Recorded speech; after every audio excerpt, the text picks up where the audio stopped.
And the sis is leaving, so we're gonna go drop her off. Oop.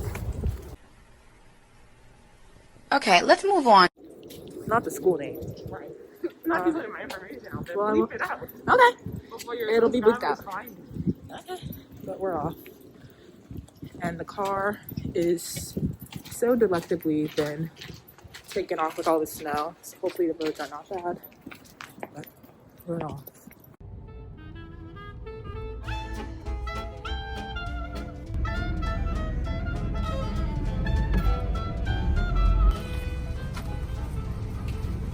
Thank you. Bye.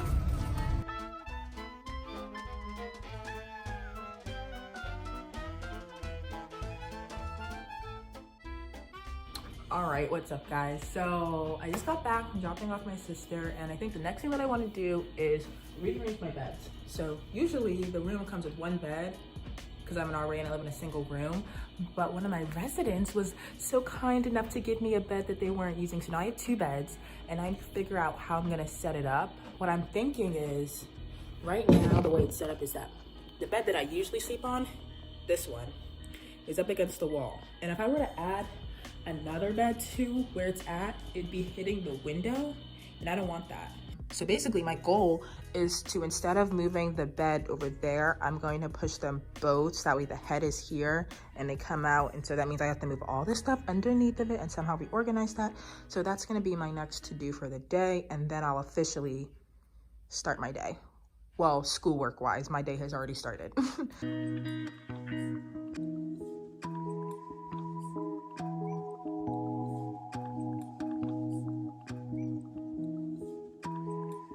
Basically, this is where I'm at. I really want the beds to be in the middle of the room and then put my couch right there. So this couch would move right there.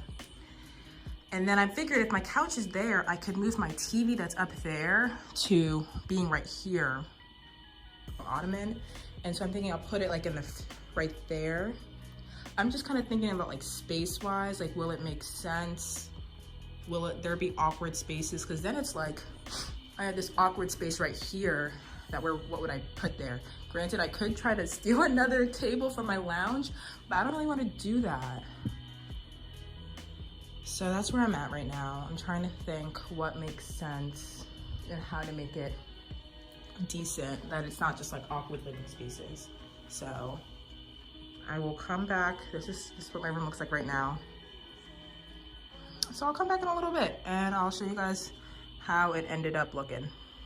All right, I have an update and I'm pretty satisfied. I'm pretty satisfied. I definitely like the way my room was set up before, but before it couldn't handle two beds, and now I got two beds, so I gotta elevate it, right? So here is the review. Okay, so what I did was I pushed my TV over there, moved my shoe rack, put the ottoman, and I left my couch in the center, but I moved over my bed because I really didn't like that gap, and I figured it left some room here. So I have a carpet back home that's like a runner style, so I think I'm gonna bring that and put it right there.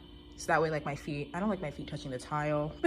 That's where I have my slippers on all the time. Like, I don't know, I just feel like I'm not a fan of it. It's cold, I don't like it.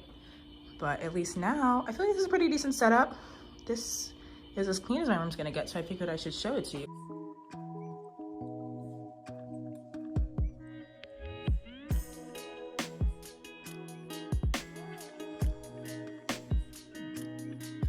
So, life is an array. A couple of our residents are saying that they're having like no water in their room, or their pressure's really down. And same thing with my room. I just realized that I also have very minimal pressure. It looks like they're doing work outside, but as the RA on duty, I have to like make people aware of that. So I already contacted my supervisor. I tried to call maintenance, and now I'm gonna call campus safety because nobody in maintenance picked up. And so I'm just gonna show you guys what that's like. I'm calling. So glorious. I hear water going, but I don't think it's getting here.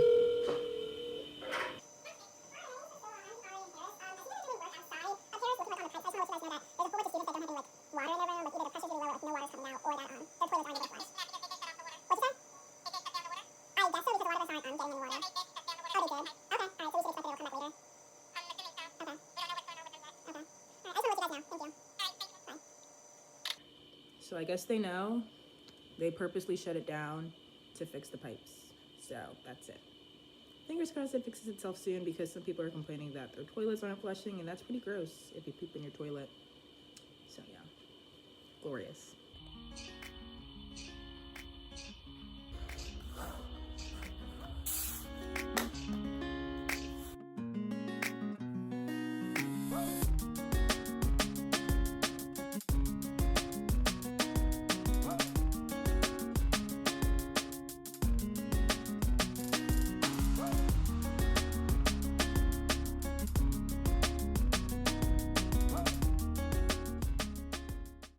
Alrighty guys, so it's about 7:17 right now, and because I'm on duty, I was supposed to do rounds at 7 o'clock, so I'm a little bit late, but it's okay, ain't no sweat to it.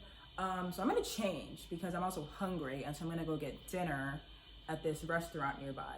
So I'll see you guys in a jiff. 3, 2, 1. All right, if that even worked. New fit, looking less like a trash bag, you know, got this cute little cropped sweater, nice little joggers, and let's see, it's cold out there, so of course I'm gonna put on my coat. Oof. So I need my coat. Yes, I tucked in my t-shirt, don't judge me. Okay, coat is on. Hat, because I'm bald and my head gets cold quickly. Oh my gosh, I'm ashy. I'm gonna put on Uggs.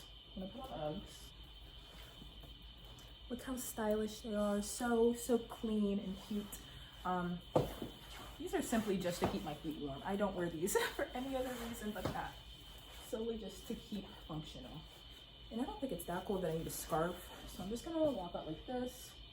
Let's see. Am I going to walk to this restaurant or drive my car? Because the place is like right across the street. And so I'm thinking I should just walk because it's icy and I don't like to keep driving. Or, and we'll figure it out when I get there. All right. Bye guys, off to do my rounds. See you in a jiff.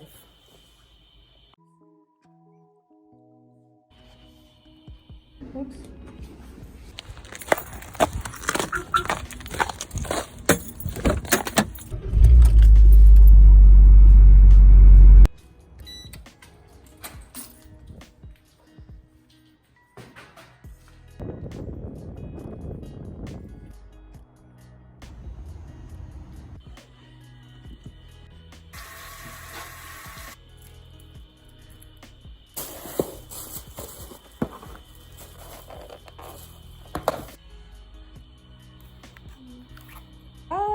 It's been a crazy night for an RA. Usually it is not this busy. I've already had 2 issues today. I just got back from a supposed incident where we thought people were places that they weren't supposed to be at, but we finally figured it out. Communication is key, everyone. Communication is key.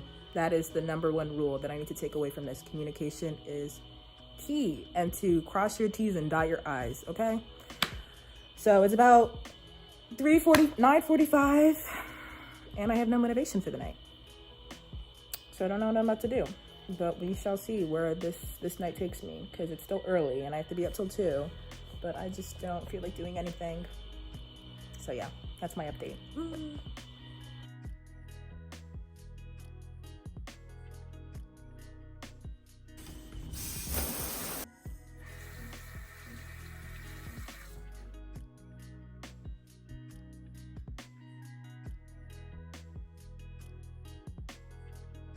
All right, guys, I have a information session on this job that I applied to for a operating room nurse. And so we're about to start.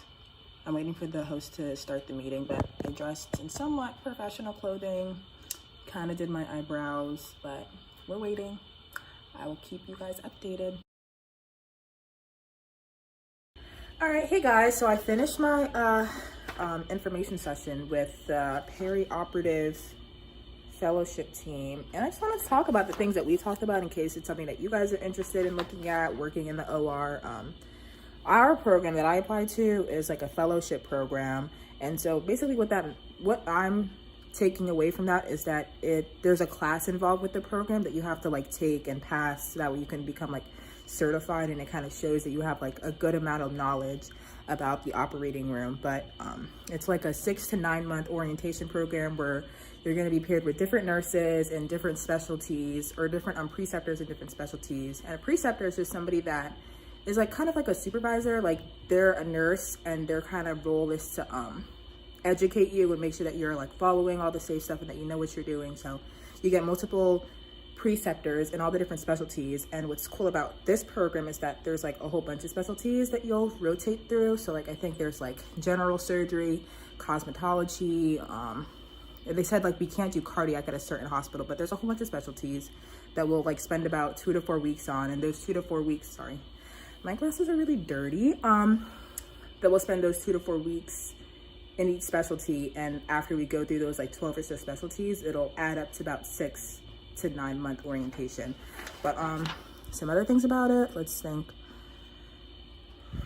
Yeah, what's really cool about OR is that instead of those 12-hour shifts that you usually see like on ICU or Med-Surg floors, you'll be on like a 7 to 3 o'clock schedule, so Monday through Friday. So you don't get that benefit of like, oh, I have 4 days off, but you work a more livable schedule. Because 12 hours, have you ever done 2 12 hours in a day? 2 12 hours in a row?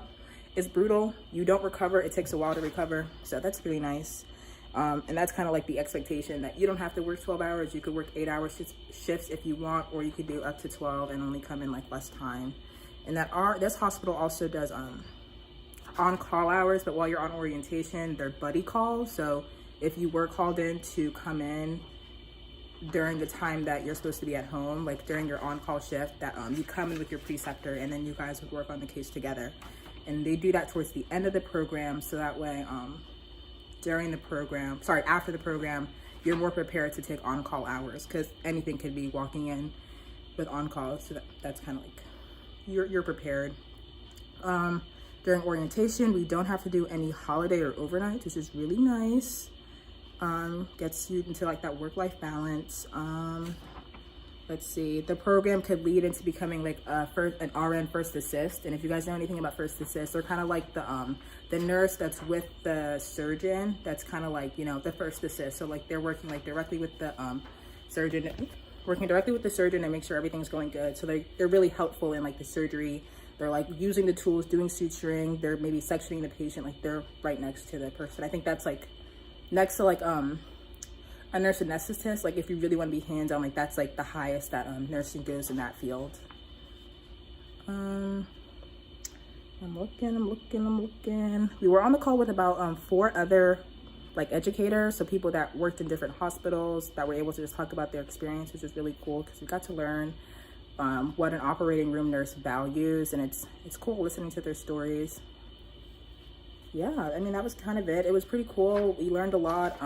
There was about 14 students that were in this call session, and they were explaining how the cohort size is about like 10 people. So across like the 4 hospitals that we could be possibly placed at, they only take 10 people, which is kind of crazy because this was just one information session out of 3. So let's say there's about like 2 more, and they each have like 14 people in it. There could be about like 40 people that are applying for a position that only takes 10. So it's pretty competitive, if I would say.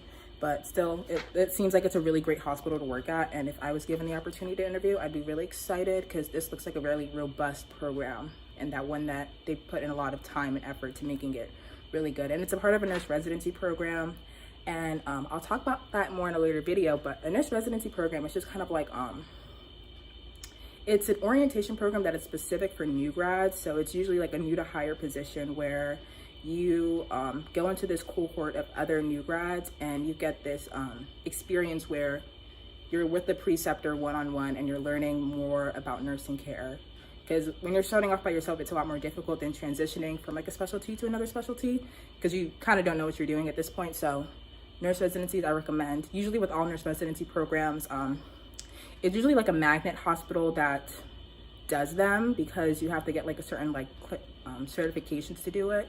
And also at the end of the residency program, usually the students, the new grads, would put on like an evidence-based practice research model, something like that. That kind of just talks about like a new new standard of care that we should think about. So maybe, I know like when I did an evidence-based practice, I looked at, usually it's like things that are more hands-on, like should we use this type of IV over this one? But the one that I did was heart failure, and if you went to like a private versus like public hospital, like what is your likelihood of being readmitted in 30 days? So that's kind of what a nurse residency program entails. I'd recommend going into nurse residencies. I think a lot of hospitals offer them to new grads because they see the benefit in having that extended orientation for new grads, especially now with COVID. We kind of got gypped of our clinical hours, so we do need more assistance in like being able to transition into care. But pretty cool. I'll check back in with you guys later, but that's all I have for now. Hey guys, I'm back. I just wanted to say thank you guys for sticking around and watching the video. If you enjoyed our content, be sure to hit the like button and subscribe. See you guys later. Bye.